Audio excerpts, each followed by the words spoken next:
د محبت نه ټکېدلی زړه مې بیا ټکور شو. د محبت نه ټکېدلی زړه مې بیا ټکور شو. د چا په لاس مې یو ځل بیا خپله نامه ولیده. السلام علیکم ګرانو اورېدونکو، په دې هیله چې رک روغ یاست.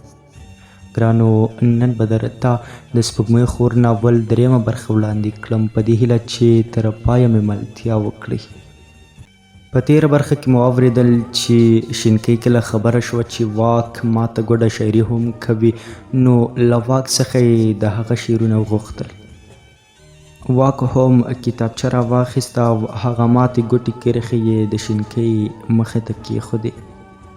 شینکۍ د خپلو شنو سترګو باران د کتابچې په سپېرو دښتو ووروه. زه داسې یو انسان یم چې زړه مې ژر بایلود په هر چا نه، خو ستا په یو وار لیدو ذرې ذرې شومه او مړ شومه. ای ستا یوه مسکه مې ژوند بدلوي، بانګ راکوي، نور هېڅ نه وینمه تا وینمه. له رڼاګانو رڼا قد او قامت دې ښکلی، زړه مې لاس کې مه وړه ګوره بې زړه به شمه. سکون د ژوند مې ته یې، ارامه د زړه مې ته یې، ته یې بس ته یې ته یې. ځان مې له ځان پردی و، فکر مې کاوه چې شینکۍ به د دې کرښو له لوستلو وروسته څه فکر کوي. ابلیس سل فکرونه مخ ته راته کېښودل. شینکۍ دوه بادامي سترګې د کتابچې په لیکلو کرښو کې خښې کړې وې. زیات وخت یې پرې تېر کړ، کتابچه یې بېرته راته وسپارله. شینکۍ راته وویل شعرونه دې ډېر ښکلي دي، زما هم شعرونه خوښیږي خو لیکلی یې نشم. شینکۍ سره په خبرو مې زړه من غوښې اخیستی. هر یوه ښوونکي چې به درس راکاوه، شینکۍ به د چپتر درلودلو تر څنګ د خولې لیکچر هم لیکه. خط یې د دې د سترګو په څېر ډېر ښکلی و، خو زما خط هم د شینکۍ له خطه کم نه و. د خط لیکلو سبق مو یو و، زما او د شینکۍ خط کټ مټ یو شان و، په اسانۍ سره یې توپیر نه شوی کېدای. یو ورځ ارتباطاتو د مضمون ښوونکی راغی او غږ یې وکړ، زما له درس څخه راضي یاست او که نه؟ په لیکلې بڼه یې راته ولیکئ. هر یو ټولګیوال مو ورته د زړه خبرې ولیکلې. سبا بیا ښوونکی ټولګي ته راغی او ویې ویل یو ډول خط و چې له ما ډېر پکې سر ټکول شوی و. خط ښکلی و، په تختۍ زموږ د سبق په ډول څو کلمې ولیکلې. شینکۍ ما ته او ما شینکۍ ته وکتل، پوه شو چې زموږ دواړو له منځه د یوه کس خط دی. اوس شینکۍ سره په خبرو کې بلد شوی وم، یاد به راته هر وخت تېرې خبرې یادولې چې شینکۍ سره به مې کولې او رنګ به مې پیکه شو. خو اوس د شینکۍ پر وړاندې مې جرات زیات شوی و. زموږ ترمنځ به هره ورځ خبرې له خنداو سره وې، د صمیمیت یو حد ته رسېدلي و. د مني موسم په پیلېدو و، په ونو کې ځای ځای پاڼې ژیړې شوې وې. په نري باد په نارنجي پاڼو له ونو سره مخه کوله. هغه څانګې چې له غروره به یې سیوري په یو ځای نه درېده، اوس لغړې شوې وې. د خزان سپېره بادونه پرې راغلل، موسم ورځ تر بلې خرابېده. هغه هوا چې له ځان سره به یې د لونګو بوی راوړ پاتې نه شوه. شنه چمنونه بې رنګه شول. د 20 سلنې ازموینې وخت هم ډېر تېر شوی و. زړه مې زیات وېرېده او کله کله خو به یې درزه ورکه شوه چې را روانه رخصتي به را په یاد شوه. دا نو نه زما د زړه خبره وه او نه د بل چا. له دې ترخې پېښې سره مې مخ کېدل لازمي و. له هر وخته اوس له شینکۍ لرې کېدل راته ډېر ګران و، ځکه پخوا نه اوس راته هغه زیاته نږدې شوې وه. یاد ته مې وویل دا ځل شینکۍ پسې مرم، په وروستۍ ورځ تابوت در سره راوړه. یاد راته په ټوکې کې وویل تابوت به درته په جاپاني آس راوړم. غم به نه کوي هوا سړه شوه پرته له څادر او د کورتۍ پوهنتون ته راتلل ډېر ستونزمن شول. نری باد له لګېدو سره به هم د هر چا ساړه کېدل. شینکۍ او پاتو به چې سره یوځای شو زیاته شوخي به یې کوله. شینکۍ چیناري ونه او ګل ځواني ټولګي کې چې به ښوونکی نه و په سړه هوا کې به یې د ټولګي پکې چالان کړل او بهر به وتلې. په دې ورځو کې مې شینکۍ زیاته زړه ته ننوتې وه. مسافر ټولګیوال مو هر وخت د ازموینې خبرې کولې چې کله به ازموینې پیل شي ویل به یې هسې نه چې واوره وورېږي. سبا مو د ازموینې لومړۍ ورځ وه. هر چا خپل چپټرونه په لاس کې نیولي وو او درسونه یې ویل.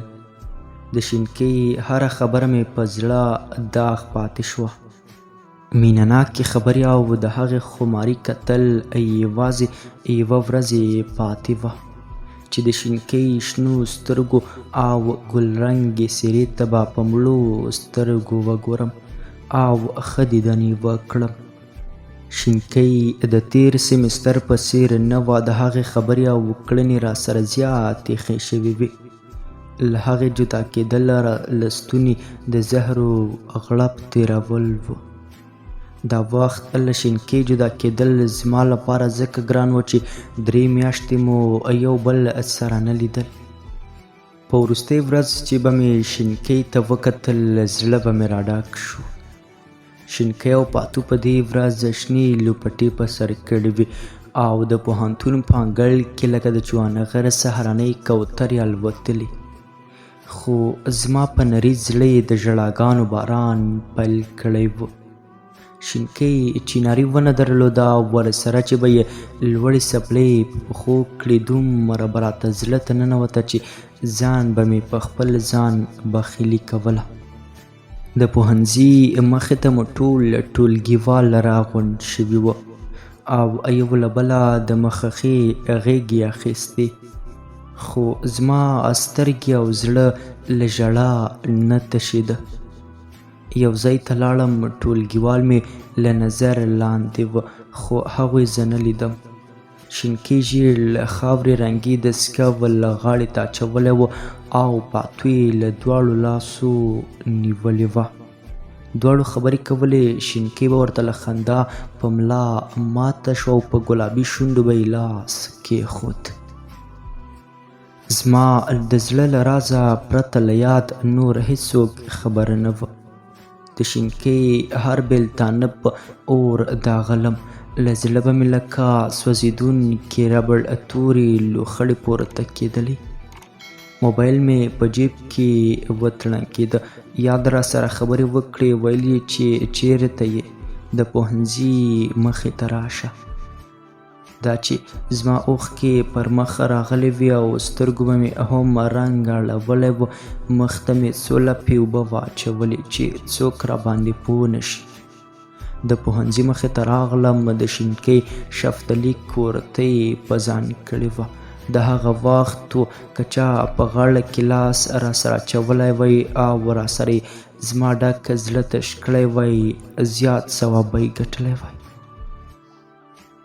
شینکۍ د پوهنتون له طبیعت سره مخه وکړه. له شا بوټو او کاڼو د شینکۍ د ښکلي او زړه راښکونکي قد ننداره کوله. د شینکۍ د بېلتون چیغې وهلې. شینکۍ د پوهنتون له انګړه خپل قدمونه اخیستل. د پل نښې زما سترګو ته اغزي جوړ شول.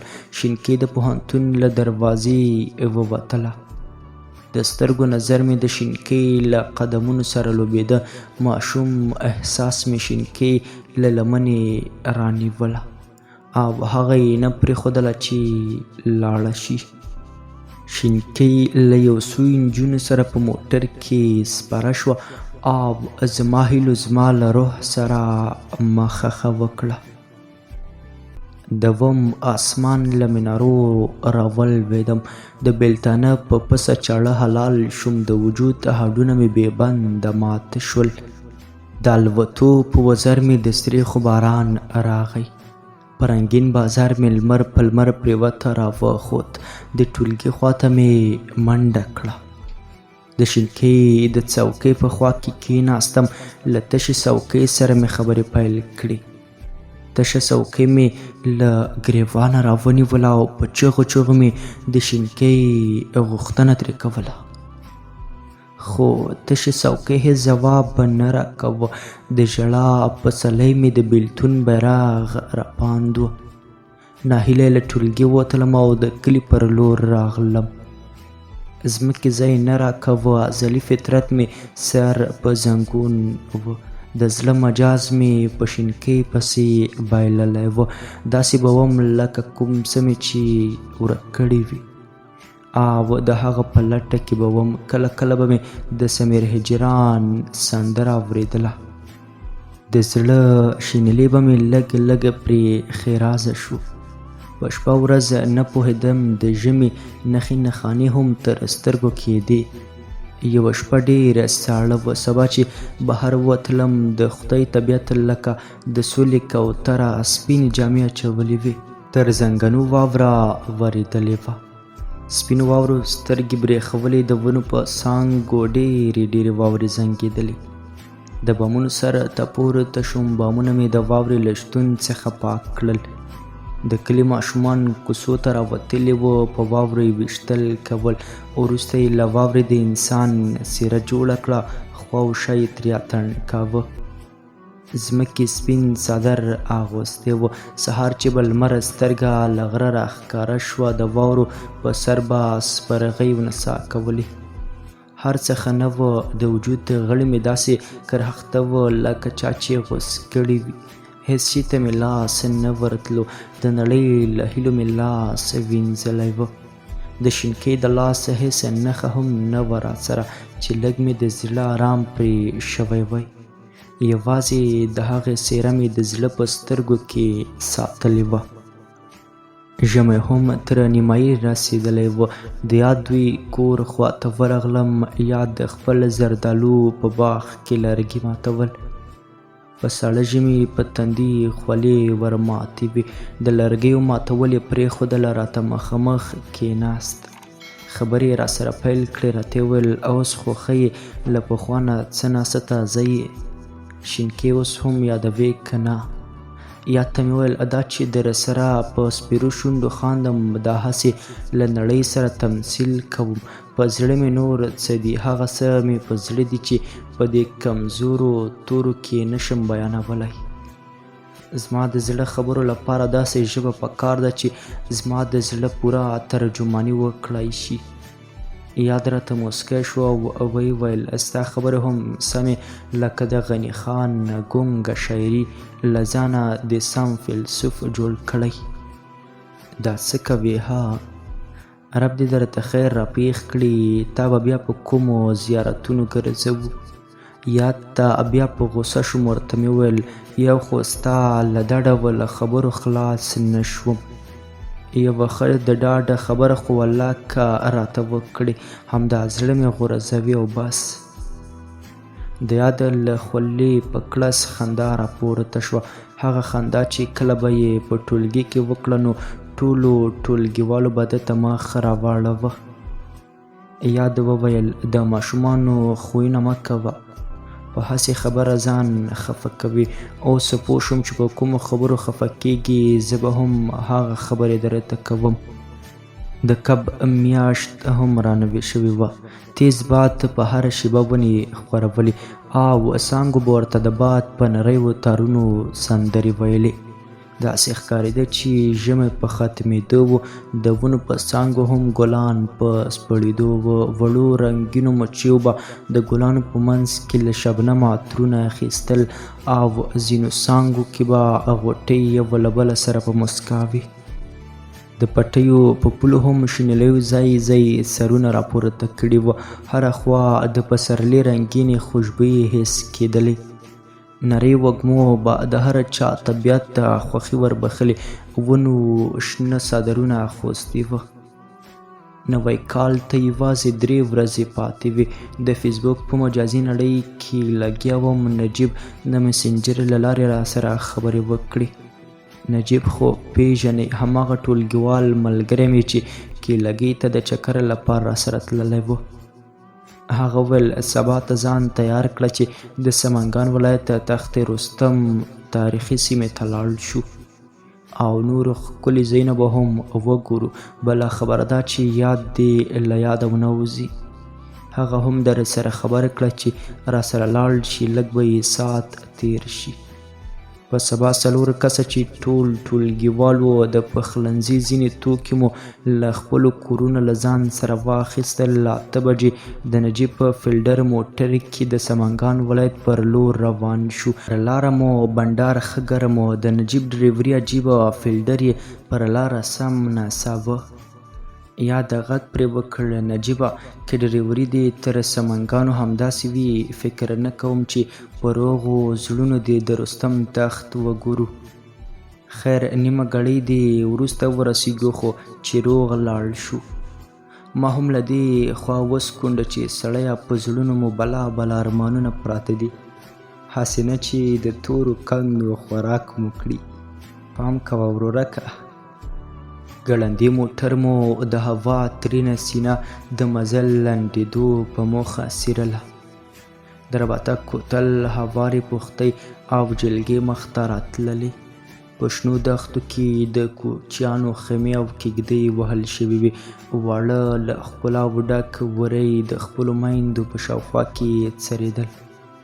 شپونکي ورته په یوه لوی ګټ ناست و. نجیب ته مې غږ وکړ چې موټر ورو کړه. چې د شپونکي خواته ورشو موټر یې د شپونکي تر څنګ ودراوه. موږ ترې ښکته شو. شپونکي درنه جلکه اغوستې وه او ملا یې په سره دسمال کلکه د مست لیوني اتڼچي په څېر تړلې وه.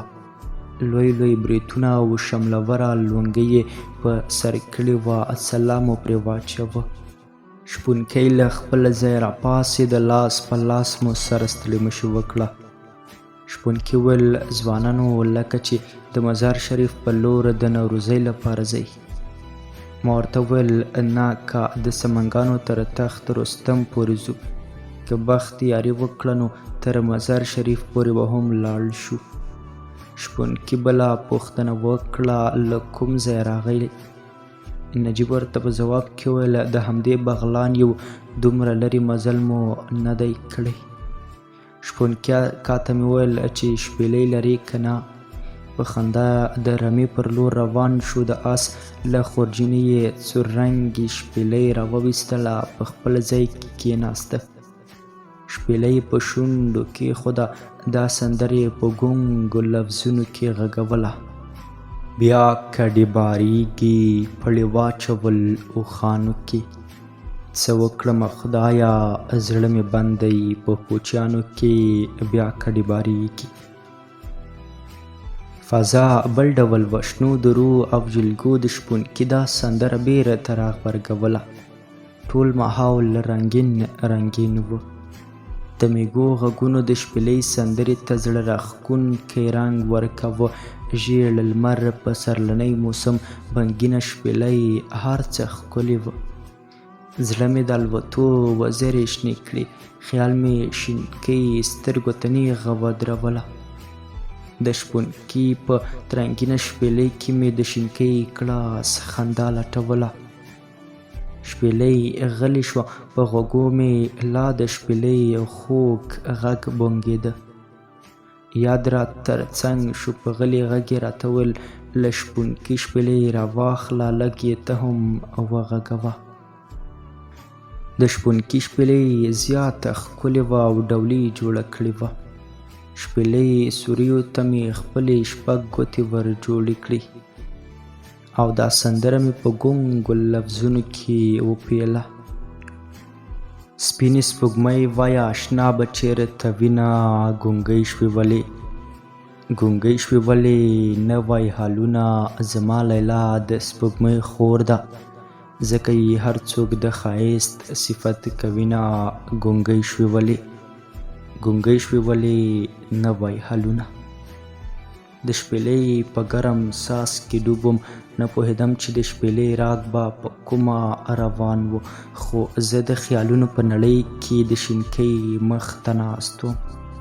د هغې په کافر ښایست مې ځان شیندلی و، نجیب اوبه راوشیندلې، له خواږه خیاله یې راپورته کړم. یاد هم راغږ کړ چې عاشق صاحب پورته شه، ځو تا ته شپېلۍ خوند درکړ، لویه لار مو پر مخ پرته ده. شپونکي په یوه لرګي تکیه کړې وه او ویل یې ته خو هم سم د شپېلۍ استاد یې. ما هم د سر په خوځولو ورته وخندل.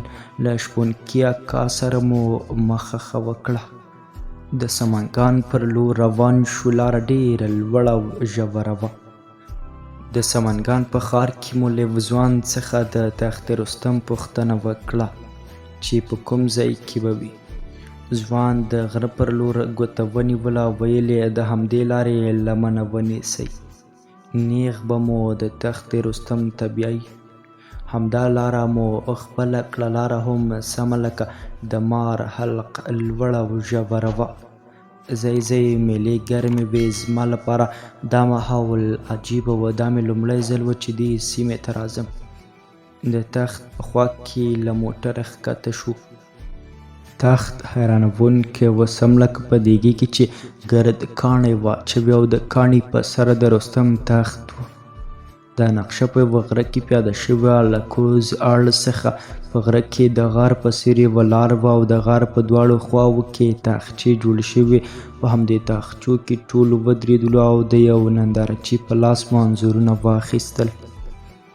نور هم مخ ته لاړو. تخت ته د ختلو لار نه وه. له ګرد کاڼي تاو شو. یوه سخته لار مو وموندله. هغه هم د ګرد کاڼي مخت لږ ځای ګرول شوی و او د ختلو پیچلې لار یې پرې جوړه کړې وه، خو په یوه قوي هوډ د تخت سر ته وختلو. لاندې ټول له ښاره لکه د لاس ورغوی داسې روڼ ښکارېده. داسې مو د انګېرله چې لکه رښتیا هم د پاچاهۍ د تخت په سر ناست یو.